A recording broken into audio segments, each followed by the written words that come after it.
Hey YouTubers, how's it going? I got a really good article I want to share with you guys to add to my housing crisis. Don't forget to go back and check out some of the older videos, and a lot of it is coming to light. A lot of it a lot of the things that I've spoken about is starting to come into place. Now it's just a matter of when. It's not how. If it will happen, it's when. Now will it happen, right? Residents scramble to avoid Vancouver's vacancy tax. This is a really good story, peeps. I'm reading it through the screen, so don't panic. Russell Blackburn can't believe he is about to hit the $16,000 a year tax on his condo in Cole Harbour. He was born in U.S. Minister, raised in Burnaby. He got his medical degree and at the University of BC. He's a Canadian citizen, and he spends almost 6 months a year at his place in Vancouver. If he were working here, he'd be exempt from Vancouver's new vacant home tax. But he's retired. That's sad. And so his 6 months a year in the city doesn't qualify him.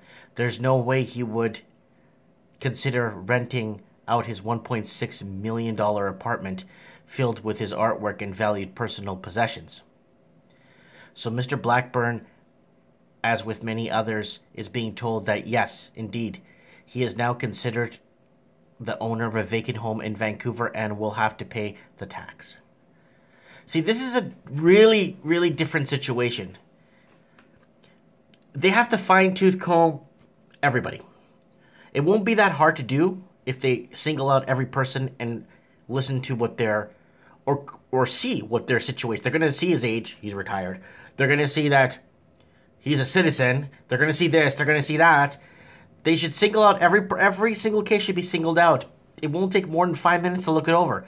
Get somebody that's sitting at the back of some desk in some government job doing nothing, filling a seat to go over this checklist. Okay, retired, done. This, done. Okay, he deserves his time away from the city. Anyways. In the end, it looks like I'm caught, said the unhappy Mr. Blackburn, who has spent most of his working life in Berkeley, California, where he lives the other part of the year with his partner, who still works there. Why are they discriminating against people who don't work? Why are they penalizing me? Mr. Blackburn is one of the many whose calls are flooding the offices of local lawyers, accountants, and realtors these days, as well as the city's 311 line, and the deadline draws near for them to rent out or sell their properties to avoid paying the vacancy tax on their 2018 bill. The city, in an aggressive move to ensure that no one comes to them next year saying they didn't know anything about the new tax, is sending out a heavy barrage of warnings through the mail and social media this month, reminding owners that if they don't have their unoccupied units rented by July 1st of this year, they'll be paying a vacancy tax next year, and that will be equivalent to 1% of the property's assessed value, on top of whatever the usual city taxes are charged. City's general manager of community services said that City Hall is getting a lot of phone calls from people who can't quite believe the tax will be applied to them. So with this guy's situation, it shouldn't be applied. Like I said, they should have one of those pencil pushers that's in the back of some, God knows where, in some office, filling a seat, that's just, I don't know, doing nothing. I'm not trying to trash anybody, but there's a lot of people just coasting. You just get one of them to say, hey, here's your checklist. If anything doesn't comply to this, then send it up the ladder to the next level. It won't take that long. There's roughly, how many empty units? 30,000 units, okay? And if they're going to apply this in a year, they could take their time going through to make sure they're penalizing the right people for this.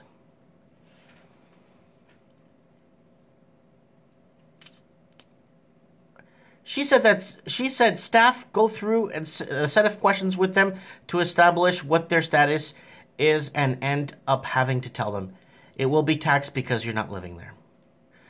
People who have their Vancouver home as a principal residence will not be charged the vacancy tax, even if they spend 6 months of the year vacationing in Mexico or Southeast Asia. If asked, They'll need to prove it. It's a principle of residence by showing that their driver's license, healthcare card, and income tax returns are registered to that address. People who can demonstrate that they work in Vancouver, even if they are here only part-time and have principal residence elsewhere, will be exempt. So will people who can prove that their strata council won't allow them to rent out their unit. Mr. Blackburn is out of luck again. One of this because the council's only limitation on rental is that they have to be for 6 months at a time. So basically the strata doesn't want transient people coming in every week. So they want 6 months minimum lease. Ironically, people who spend just as much time in Vancouver as snowbirds, but don't have their Vancouver property listed as a principal residence, will have to pay the tax. So someone who lives in Vancouver for the spring and summer and spends the winter in Taiwan may be subject to the tax, depending on what documentation they have to show whether Vancouver is their main home. Realtor David Hung, who works at the firm Eagle and Volkers, said the impeding tax is causing a lot of consternation among clients who have bought from him. Oh, so this guy could be selling high end. And a lot of people are like, they're telling the realtor, saying, hey, I was only going to be here 2 months of the year. What's the deal, right? Now they're going back to the realtor and giving him pressure, right? Many are calling the city lawyers, accountants. It's definitely frustrating. And for a vast majority, it's not about the money. It's the feeling of not being welcome. He said that half the people he hears from are people who were born and raised in BC and now live in the United States or Europe.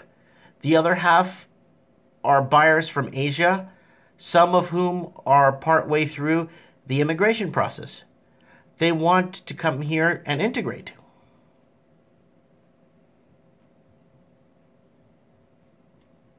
Wow, we read through the whole thing. It was a really good article. Anyways, what do you guys think? They got to single it out. They got to get somebody on there, especially if they're collecting, 16,000 large from this guy? I mean, paying somebody to 2 people or create a special division of people in different segments of the government that are just passing or coasting through. They could get them in this division and put a small division together of 8 people to kind of go through checklists and see, this guy doesn't qualify for the tax. Send it down and get it written off. Oh, this guy qualifies for the tax, send it up to the next level, get one person to write it off, and go ahead and send him the bill. Or put him through as a person that will be charged. I don't know. Is this fair? What do you guys think? I think it's something that needs to happen because there's like 30,000 empty units in the city of Vancouver. It needs to definitely happen in Toronto because they have 99,000 empty units. What a number, eh? 99,988, I think, empty units in the city of Toronto, or GTA, Greater Toronto Area. So, I need you guys to voice your voice. Comment below. Let me know. I want to know what you guys... I don't know. This is a really tough one. Yes, we want to free up properties. Yes, people should rent. But then the guy's got his stuff in there. The guy's got his personal belongings he's collected through his life. He doesn't want it squandered and damaged, and he doesn't want to put it in storage. You know what I'm saying? I don't know. Let me know what you guys think. Comment below. Thanks for watching.